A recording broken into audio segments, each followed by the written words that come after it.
সাথে তো টিকিটটা বানাইছো ভাই? হ্যাঁ, সফটওয়্যার জুস রমজানের লাগিয়ে এই স্পেশাল স্পেশাল রাজশাহী।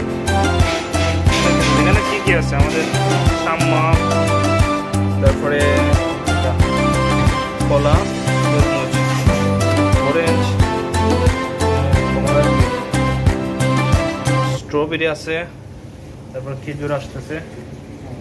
তো ইনশাল্লাহ প্রথম রোজা অনেক মজার একটা ইফতার হবে ইনশাল্লাহ। আর সানা মানে সোলার মুড়ি তো আছে, এই যে সোলার মুড়ি ইনশাল্লাহ। সবার জন্য দোয়া রইলো, আর আমরা লাগে দোয়া রাখবা।